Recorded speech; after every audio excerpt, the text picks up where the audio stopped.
Hey, thanks for joining me. Let's continue with the second part of Batman Damned. I did part one, and I got to tell you, I've really enjoyed this book. And the more I kind of go over it, the more I like it. And I wish this was a movie they'd put out. Just take this book, scene for scene, word for word, and put this into a movie, and they'd have a hit on their hands. Guaranteed.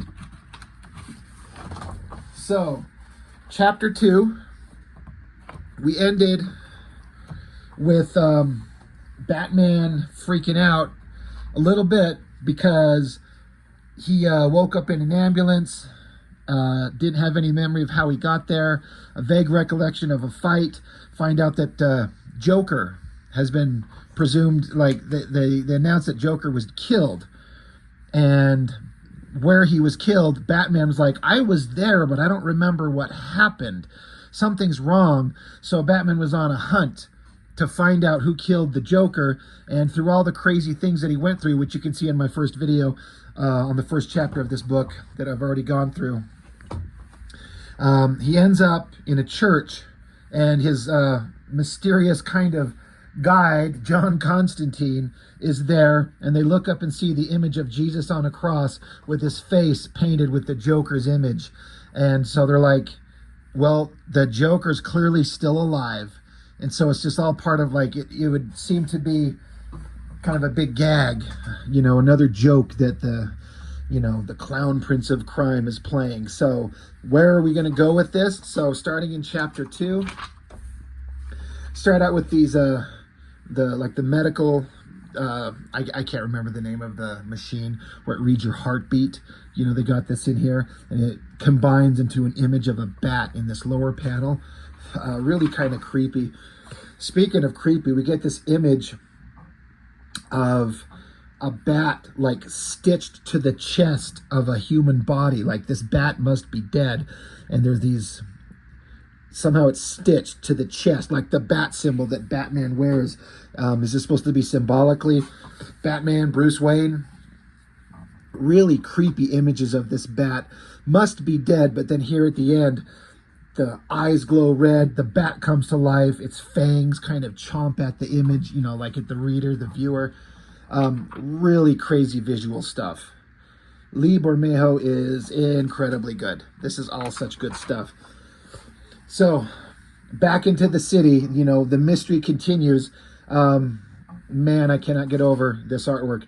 I think I said this before in part 1, where the artwork in this thing, in my opinion, is just as good and just on the level of like an Alex Ross, who seems to be revered as like, was one of the greatest visual artists in the medium, the comics industry. And this Lee Bermejo is just unbelievable. The amount of work put into this, it's stunning.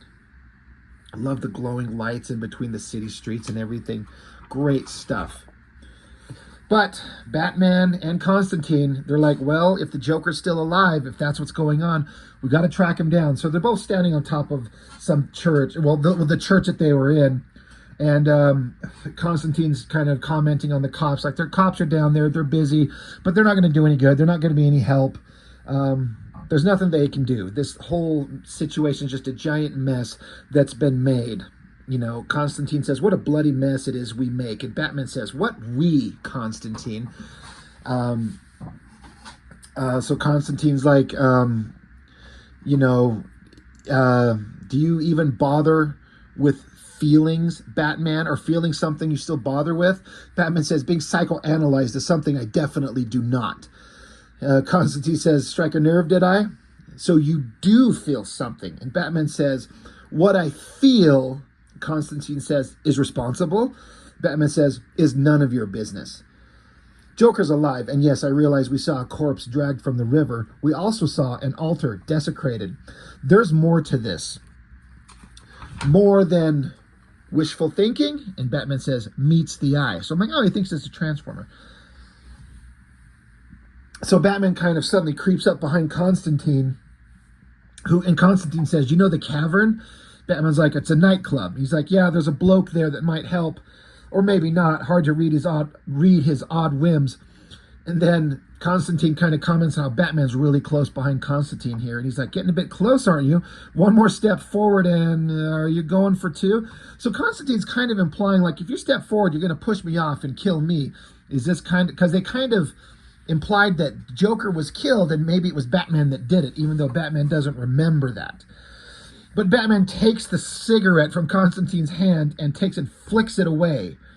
And Batman says, I don't like you, Constantine, but I'd never, like he's implying, I'd never kill a person. Constantine says, never say, say never, old son, he says. So then we switch back, as the first book has done, where it's clicking back and forth between the current time and Bruce Wayne as a kid. It's been established in this timeline, in this version of Batman's history, Thomas and Martha Wayne are married, but they do not get along. They are not friends. They have a profoundly troubled marriage, and they think they're keeping it a secret from, child Bruce Wayne. But Bruce definitely sees it. He's just, as a kid would do, trying to pretend that it's not as bad as he's hearing it to be. But you got kid Bruce Wayne on a horse, dressed like the Lone Ranger. Great shot, architecture there again. But while he's out there on the horse, he witnesses another fight between his mom and dad. The mom comes out screaming at Tom, fine, walk out, you coward. I don't want you here. And Thomas Wayne saying, really, Martha? How does don't be here when I get back grab you? She says, you'll have this house over my dead body. He says, we'll see about that. So again, they're establishing that Bruce Wayne's parents have a terrible relationship. Bruce goes running after his dad. He's like, Dad, we've got things to do. Mother wants you. I know she does. Like, this poor kid just wants his family to be okay. Still screaming for his dad to come back. He starts crying. He's sad for his mom. This poor kid. Like, it's really depressing and sad. But then the poor boy, he gets mad. It says, sadness begets madness, right? Mad little boy. Then badness. Such a bad little boy. Easier emotions to live with. So it's easier to be angry than it is to be sad. And that's a very profoundly true statement. And I think most of us can identify with that really easy. So little kid Bruce Wayne, dressed as a Lone Ranger. He's got a cap gun, which they established very clearly that this gun's got the little plastic tip in it. So we obviously can identify it's not a real gun. But his mom's sitting in a chair, and I'm reading this as kid Bruce Wayne is mad because mom drove dad away, and he wants his dad there. He wants both of them, but dad's gone, and he kind of sees that mom did it. So he sneaks up behind her and puts the cap gun to the back of her head and pulls the trigger and snaps off one of those caps in that cap gun. Scares his mom, freaks her out. She's like, why, Bruce? And he's kind of shocked because the tears and the sadness in her face. She says, Bruce, promise me you'll never do that again. You'll never point a gun at anyone, no matter how desperate you feel. Promise me, Bruce. He says, Mom, I'm sorry. I didn't mean to make you cry. She screams, promise me. And he says, I promise. And will you stop crying? So you're getting a little hint of the little things that are starting to develop child Bruce Wayne into the Batman that he will become. But in this version, this alternate take on the Batman mythos, his parents were not happy people. So back in real time, Batman is heading on his way. As it was said in the previous pages, Constantine pointed him to go to a club. There's this club called the Cavern, and there's a guy in there who could probably help. He might give us some answers that we seek. So Batman is on his way to the Cavern. There it is. You got the bouncer out front. And then as Batman keeps sneaking up on it, approaching it, you see that ghostly apparition of Deadman, Boston Brand, passing through the wall. He's following him. So he goes down into the club, down in the lower levels. You got this, punk rapper here. Now, again, like I said in the first chapter of this thing, a lot of these characters I'm aware of, but I don't know anything about them. And I did not know who this character was supposed to be. I didn't have the slightest clue until we read the dialogue and you get to a part. I'm like, oh, right. Obviously. Everyone's yelling blood, like this big crowd of people The rapper up on stage, they're all chanting blood, blood, blood. He says, what's my name? And so we get this big awesome page of him, spitting some rhymes. He says, yes, blood, the answer to your nightmares. J blood is in the hole you've dug for yourselves. The pit you can't fill, yet still you spill over the edges, over each other, over and over. The worm is your lover. You made bare now, you'll never recover. J blood I am, indie man, B demon, etrigan. And I'm like, oh, it's that fucking weird rhyming demon guy in rapper form, like punk goth rapper form. I'm like, okay, I get it now. And then I go back and look at the visuals. It's like he's got piercings in his forehead and like these earrings in his ears that kind of resemble like horns and the pointy ears of the version of Etrigan that I've seen. And I know nothing about except he's a demon that rhymes. That's all I know. I know nothing about him, but this is the alternate take of him. So Batman going into the club, knocking people on their asses. Etrigan, the rapper, keeps going, welcome to my nightmare, surrounded, dumbfounded by the likes of what I hate, like the tiger roars, you great. My reality, fucking your duality, Batman behind the mask, mind if I ask, who you hiding from? What's your black cat, Bat? So, yeah, Batman just charges right into the club, right through the crowd. Everyone's kind of freaked out. And Etrigan sees him and jumps down in there and starts spitting those rhymes right in his face. And he says, terrifies you so, you wear a disguise, it ain't these guys. Yeah, you hear what I say? What? The mirror cracked, decay. So, and Batman just has enough of this guy like rapping rhymes in his face. He's like, enough. Joker, a mutual friend has led me to believe you know where he is. Etrigan says, here he ain't. Batman says, no, this is Etrigan, sorry. And don't bullshit me. You ain't got no friends, just dead ends. So he's like, yeah, Batman, you ain't got no friends. And then Etrigan says, I know you're into breaking rules, but ain't none here. And we see all the people in the audience. Everyone pulls out a gun and points it at Batman. And we get this big splash page. Whether Etrigan is controlling them or they're doing it on their own, it's kind of unclear, but everyone's pointing a gun right there.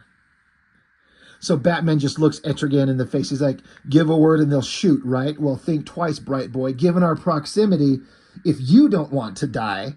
And Etrigan says, I won't, but they will.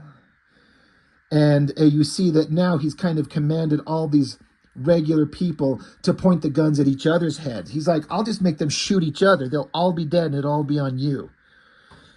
Again, this would be such an amazing scene in a movie. This would be so good. Deadman comes floating down while Etrigan continues, and since I will the way, best you chill, foe I say, and dominoes start falling. You talk the game, decay, but I'm all about, and then so Deadman, floats down into one of the bodies. He's like, shit, yeah. He's now that he's possessed a body, Deadman can communicate. And Deadman appeared to Batman again. He can only possess bodies for a very small amount of time, apparently. And when he was in another body in the first issue, he was trying to tell Batman, he was trying to warn him. It was like, dark forces are conspiring against you, Batman. You don't even know it. So Deadman possesses this guy. And I don't know why, but I like this Deadman guy because it feels like he's trying to help Batman. I don't know if that's exactly true, but it feels like that. So he possesses this guy. He says, I got your back. Batman's like, who? He says, it's me. Occult conspiracy against you. Remember, it's cool. It's cool. Listen, we got to get out of the cellar. You can't be down here. And Etrigan sees this guy. He says, stay out of this brand. And so Deadman says, this fucking Satan wannabe will spout some mumbo jumbo, make you never want to. And Etrigan's like, get your fucking junky ass above ground before I grab your soul by the balls. And Deadman says, and what? Pulling out a gun, implying he's like, I got a gun, I can shoot you dead. Batman smacks the gun out of Deadman's hand. And when the gun hits the ground, then suddenly there's a giant explosion. Boom, explosion, shaking everything, rocking everybody to the ground. Man, I got to tell you, this shot of Deadman, the spirit of him, kind of see-through but not, can just go on and on about how good Lee Bermejo's artwork is. Giant explosion. So everyone runs upstairs, including Batman, out into the street, and you look up into the city, and like the tops of all these skyscrapers are just exploding in flame. Something horrible is going on. Like, this is some major kind of violent, dark, it almost feels like otherworldly in a way. What could be causing this? Who could be causing this? How is this happening? It's very unclear, but all I know is that Batman's like knee deep in this crazy mystery, and it's not making any sense to anybody. So Batman just looks on, and then all these people are surrounding him, but then all the people kind of vanish for just a minute. You see these dark shadowed feet walking towards him. It says, "Tearless, I come to see what you now be." And it has been established in the first issue, child Bruce Wayne was visited by a child version of the Enchantress. This dark, evil version. Again, I don't know much about the Enchantress except that she's a bad guy, right? Some woman with evil magical powers, and she has been talking about a secret between Batman and her. And now that Batman's all grown up, she's like, "I come to see what you now be." So we flip over. There she is, kind of like grown version of her. She says, "Bruce be dead, ever never mourned. My tearless, tell me, what be left, does it belong to me?" So she walks up to him and touches his chest. And then in this panel, we see Batman with a single tear in his eye. And she says, "What be left, does it belong to me?" And he just says, "I know." And she says, "Hush, no, my secret." And then she vanishes, like the little apparition of her just splits away and she's gone. And then boom, back. There's suddenly people there everywhere. So it's this really creepy scene where when she shows up, the street's clear of people and it's just them in a colorless void as they interact. And there's some secret between them. But then once they have their communication for a bit, boom, we're back in there. The fires are raging. People are freaking out. And, they're like, "Holy shit, Batman, snap out of it. We're under some attack. This is some terrorist shit." And Batman's like, no, we're not. You're safe. I'm here. And this guy's like, "Fuck, you're safe," because he's here too. And they point up to the upper level of a building. And then we see this incredible shot of Batman looking up at all these buildings that have exploded in flame. And you've got the bat signal projected into the sky with the Joker grin on it. So you're like, "Oh, Jesus Christ, the Joker. He is making this whole thing happen," right? That's the implication. So then somebody points up, there's some hands reaching out of a building. Like, "Batman, there's people up there. We have to get up there and help." So Batman goes charging. And also the guy possessed by Deadman, he's still there. So they both go charging in there. Deadman's like, "What's the plan?" He's like, "Oh, holy shit, this is hot." And so the human body starts burning that Deadman's in. He's like, "Holy shit, you wouldn't believe how intense this is. This is so crazy." Batman's just kind of ignoring this guy. In this shot, he shoots his little battering grapple gun up into the air, lifts himself up. Great shot right there. The guy's down there like burning alive, saying, "Fuck yes." Batman gets up here and he's yelling, "Listen up, I'm here to get you out. I just need to know where you are. Somebody make some noise." So Batman's looking to save some lives. He doesn't know what's going on in this situation. He's lost. He's confused. But he's still trying to save people. And through this burning building, he's looking in all these empty rooms. He doesn't understand. He sees a cloak or some kind of cloth darting into another room. So Batman charges like, "Don't be afraid. I'm here. I'm here too."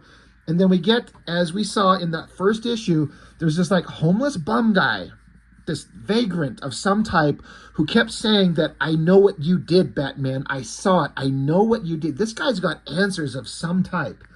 And this guy's like, "Save me? I'm not the one here who needs to be saved. I see through the bat. I see your heart. I hear it cry, 'Judas, I know what you did. I know what you did.'" So Batman goes up to him to like punch him. He says, "Do you? Tell me." So he swipes at this vagrant guy, and then the guy just tackles Batman. Batman tosses him aside, yelling, "Tell me." He's like, "Whatever you know, tell me." And then suddenly the roof collapses in. All this flaming, burning debris crashes down on Batman. Cut back to another scene when Bruce Wayne is a kid. And we see a lit cigarette being, ashed out in this diner. And so it's Martha Wayne and Bruce. And Bruce is like, Mom, what kind of place is this? And she's like, it's a place where you get to battle aliens, kind of shooing them off to a video game. So while Bruce is playing the video game, Martha's sitting next to this guy. And the guy's like, okay, this is what you paid me for. Because you can tell that Martha's kind of in disguise. Glasses, this hood over her head, trying to be quiet and incognito. But she's flipping through some pictures with tears in her eyes. We don't get to see what it is. But she's crying. But you can kind of deduce, you can piece it together, considering their relationship. She hired this guy to follow her husband. And she's obviously seeing pictures, validating what she's felt. And Bruce looks, and he's hearing it. He knows. And then this guy offers a cigarette to her. She's like, I don't smoke. And he says, I didn't ask if you did. And she takes the smoke. She wants it. She lights it up. Back with the open flame. Cut back to, we're back in the burning building. We just got a little interlude of Bruce being a kid. And then amidst the flames and all the rubble that fell on top of Batman, we see kind of a ghostly image of Etrigan in a way that we kind of would recognize him normally. But it's that rapper Etrigan guy. He's there. He's burning on fire. It's not hurting him at all because that's who the character is. He says, you're one hardcore motherfucker. I'll give you that, Bat. So from one to another, you trapped. Same as us. So Etrigan pulls the burning debris off him and pulls Batman's ass out of the fire. And so Constantine is sitting back here on the street. And he says, pulling an ass out of the fire? Why, you old softy. And Etrigan says, fee, fi, fo, fuck you, Englishman. I want him to suffer. This ain't out of pity. He's all yours. So Etrigan saves him, but not because he's trying to help him, because he wants Batman's suffering to continue. And Etrigan says, just another dark night in Gotham Shitty. So Batman kind of comes to, he's coughing, he says, Constantine, there's a man in the fire. He has answers I need. And Constantine says, oh, if I had a penny for every drop of blood shed due to the man in the fire's answers. Batman's like, I can't let him die. And Constantine says, your irrational need for control can wait, methinks. May I remind you, up in the sky, it's a bird. So it's kind of alluding to Superman. I was like, are we going to see a Superman? But we flip it over. No, he's just pointing to the Joker smile on the bat symbol in the sky. And we cut to a couple of henchmen wearing masks and presumably the Joker cackling in the background, yelling, kill them all, as the henchmen just fire their guns down onto the cops in the lower level. Commissioner Gordon's down there yelling, Joker, trying to stop him. And then they all have to duck from the bullets. And the voice from above, from the Joker, is saying, in your voice, Gordon, we hear how limp you know you are. But don't blame me for that. You and I and you, this broken city, we are what he destroyed.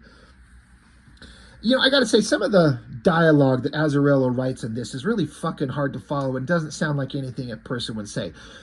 That's the one criticism I have of these books. It's just, he's trying to keep it so vague but so clever. I don't think it works, but who the fuck am I to complain about Brian Azzarello, a highly regarded writer? I'm sure he knows better than I do about anything, but it's just the one thing that kind of throws me off. The dialogue kind of kept stopping me a little bit.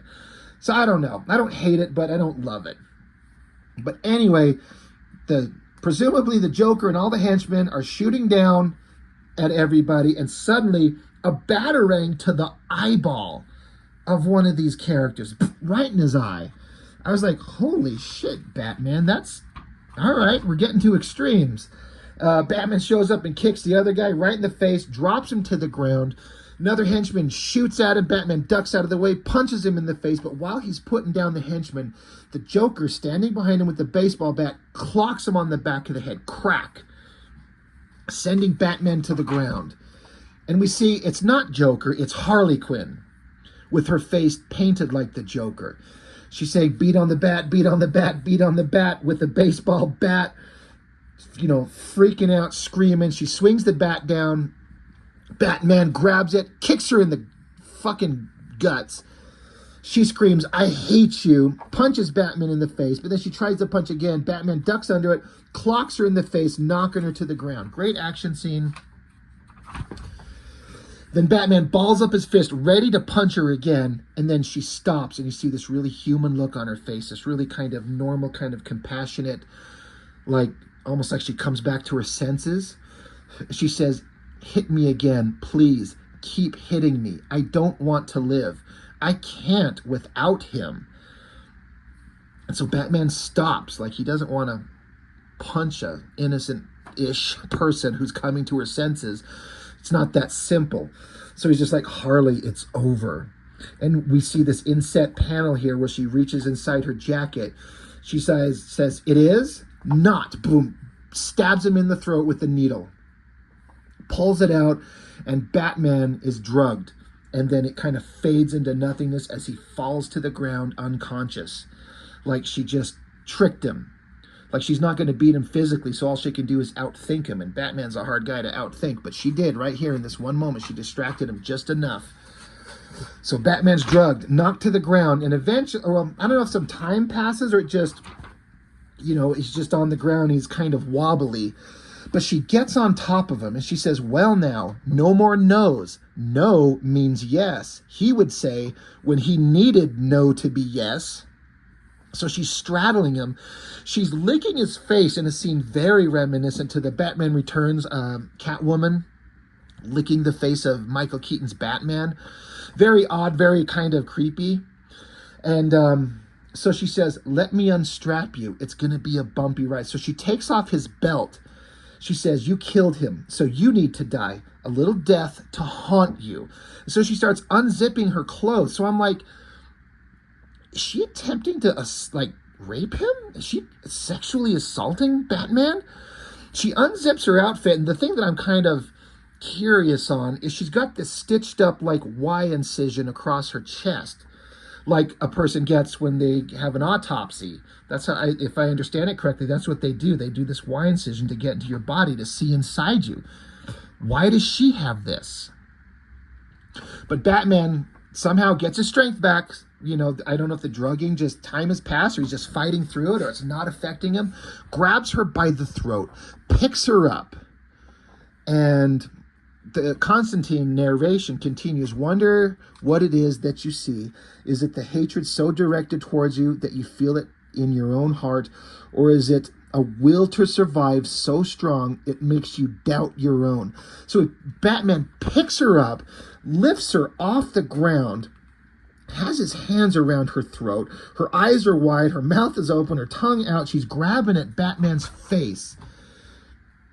And in the panels, they're going at each other, but Batman's got her lifted off the ground, and in the rain and the reflection under Batman's boots, you see these small hands reaching for him, kind of like the scene we saw in the first book when Batman fell into the water and those hands pulled on his boots under the water and dragged him down.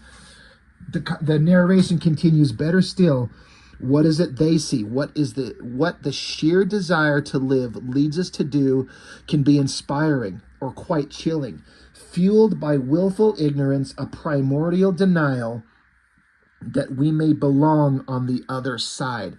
So again, you see in the reflection, this monstrous kind of reflection version of the Enchantress reaching up at Batman from the otherworldly kind of plane of existence that we can't see, while Batman continues choking Harley Quinn out in front of the bat signal. And that is where issue 2 ends. And the way that it's portrayed, the anger, the freak out, Batman's sheer desire to live, and sometimes that takes you into dark places. It implies he chokes her to death, that she's dying right here. I was like, holy shit, this is crazy. I love it. And what is going on with Batman? This is some wild stuff. So that is the end of book 2. We'll get into book 3 on another video. I'm just going to continue these in different chapters. So The mystery had me captivated. What is going on? What are all these magical beings surrounding Batman about? Etrigan, Deadman, Zatanna, Constantine. Is Joker alive? What is Harley Quinn doing? She's implying that he's dead. So it's like the mystery just had me. I was enthralled. So that's the end of chapter 2. So that's all for this one. Thanks for joining me. I'll catch you on the next one.